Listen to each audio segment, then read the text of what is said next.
Assalamualaikum, this is Sumbal Naz. Welcome to my YouTube channel. Today we will discuss about personality disorders.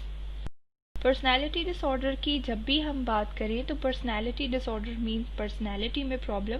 Personality को अगर हम define करें तो personality को हम एक डायनामिक कैरेक्टरिस्टिक कहते हैं किसी भी पर्सन का। डायनामिक का मतलब ये है कि वो उसमें चेंजेस भी आती रहती हैं, ठीक है।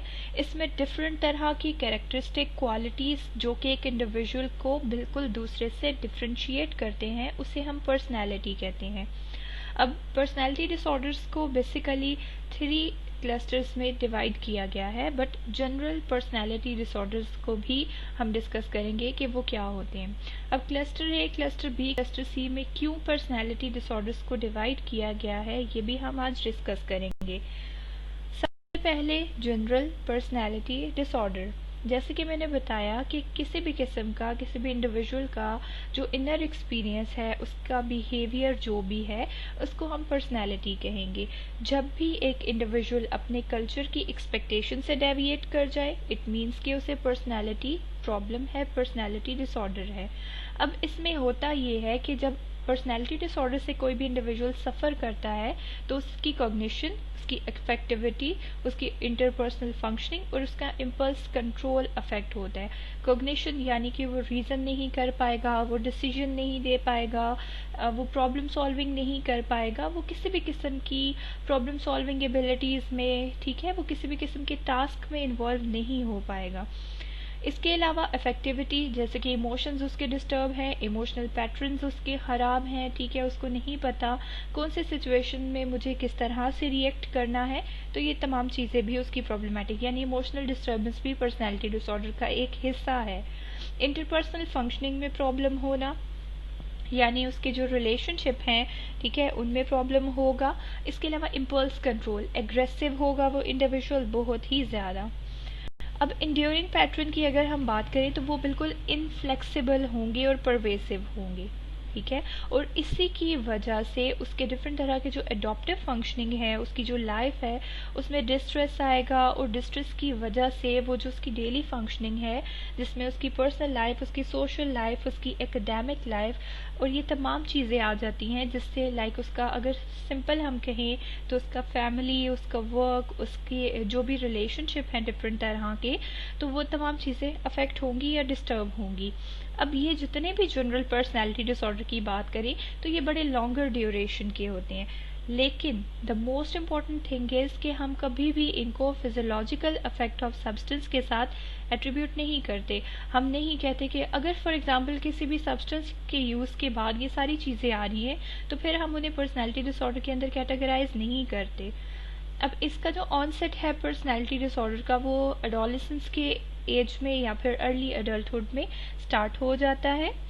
Coming toward cluster A. अब जैसे कि मैंने पहले आपको बताया कि why personality disorder is divided into clusters, तो सबसे पहले हम ये डिस्कस कर लेते हैं।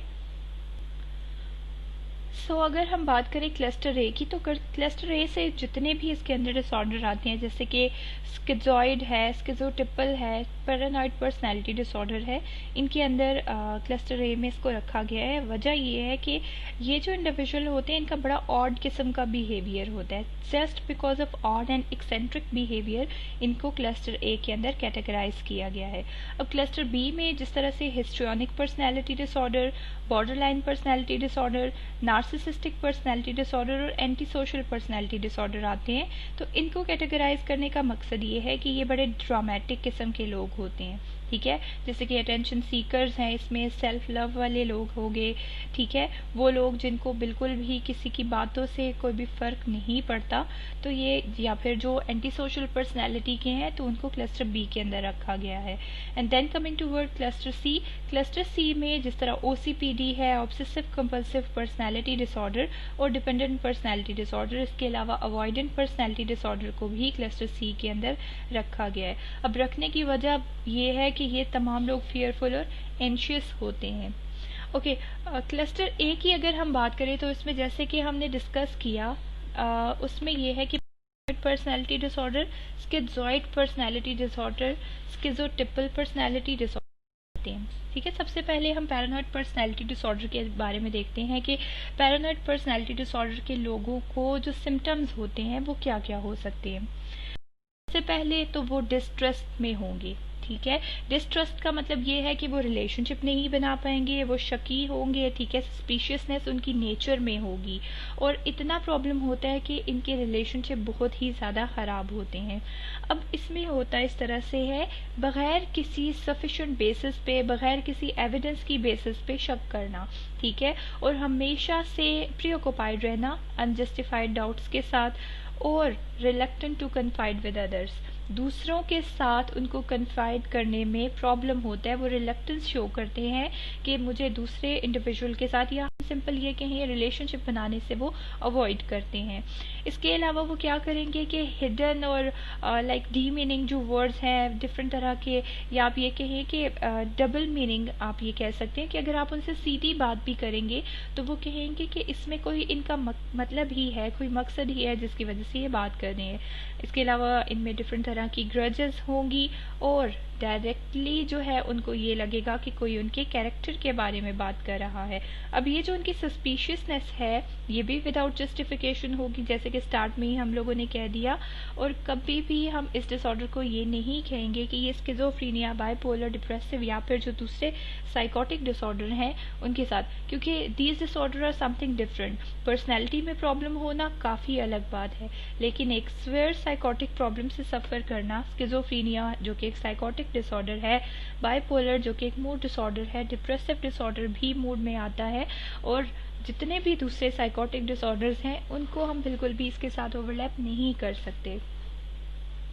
रिस्क और प्रोग्नोस्टिक फैक्टर्स में जेनेटिक और फिजियोलॉजिकल फैक्टर हैं इसके, जो कि आप ये कह सकते हैं कि पर्सनैलिटी डिसऑर्डर को लीड करने में ये दो फैक्टर अपना इम्पॉर्टेंट रोल प्ले करते हैं। इवन अगर मैं बात करूँगी क्लस्टर ए में किसी भी डिसऑर्डर की, बी में किसी भी डिसऑर्डर की, सी में, तो उसके जो रिस्क और प्रोग्नोस्टिक फैक्टर हैं वो जेनेटिक और फिजियोलॉजिकल है। क्योंकि हम लोग ये पढ़ते हैं या तो कोई भी डिजीज़, कोई भी डिसऑर्डर, कोई भी प्रॉब्लम आपको इनहेरिटेंस से आता है। ठीक है, इनहेरिटेड होता है वो प्रॉब्लम, जेनेटिकली ट्रांसफ़र होता है from one generation to another, या फिर वो फिजियोलॉजिकल प्रॉब्लम की वजह से, लाइक कोई इंजरी होगी, ब्रेन का कोई पार्ट डैमेज हो गया, ठीक है, बर्थ में किसी किस्म की कोई कॉम्प्लिकेशंस आ गई। ठीक है, ये तमाम चीज़ें फिजियोलॉजिकल जो होंगी, इसमें किसी ड्रग की वजह से भी हो सकता है। अब फिजियोलॉजिकल में काफ़ी ज़्यादा चीज़ें आ जाती हैं। Coming toward the schizoid personality disorder, तो स्किज़ॉइड भी जिस तरह पैरानॉइड पर्सनैलिटी के बारे में बात की, इसी तरह से होते हैं, लेकिन जो स्किज़ॉइड होते हैं ये सोशल रिलेशनशिप नहीं बनाते। इनका बिल्कुल आप कहें कि जो इमोशंस हैं वो बड़ा ही रिस्ट्रिक्टेड किस्म के इनके इमोशंस होते हैं अपनी इंटरपर्सनल सेटिंग में। इसका भी ऑनसेट अर्ली अडल्टहुड में ही होता है, और डिफरेंट तरह के प्रॉब्लम्स जैसे कि इनकी डिज़ायर इनके अंदर बिल्कुल भी नहीं होती कि क्लोज रिलेशनशिप बनाएं, ज़्यादातर अकेले जो एक्टिविटीज़ अलोन रहना, ठीक है, ये इनको पसंद होता है। इनका सेक्सुअल इंटरेस्ट काफ़ी कम होता है, और ये फ्यू एक्टिविटीज़ में, या आप कहें कि इनका बिल्कुल लिटिल इंटरेस्ट होता है डेली एक्टिविटीज़ में या भी कुछ भी। इसके अलावा इनके जो फ्रेंड्स हैं, क्लोज फ्रेंड्स इनके नहीं होते, और बिल्कुल अगर इनको कोई प्रेस कर रहा है या क्रिटिसिज्म इनके ऊपर किया जा रहा है तो ये बिल्कुल उससे इंडिफरेंट लाताल्लुक रहते हैं कि जैसे कुछ हो ही नहीं रहा हो। इसके अलावा इमोशनल कोल्डनेस, डिटैचमेंट और फ्लैटेंड अफेक्टिविटी इनके अंदर बहुत ही ज़्यादा होती है। Coming towards schizotypal personality disorder, schizotypal personality disorder भी स्किज़ो तरह ही है, क्योंकि इसमें भी सोशल और इंटरपर्सनल डेफिसिट आ जाता है। प्रॉब्लम यहाँ पे होती ये है स्टूडेंट्स को कि वो डिफ्रेंशिएट नहीं कर पाते स्किज़ॉइड और स्किज़ोटिपल में।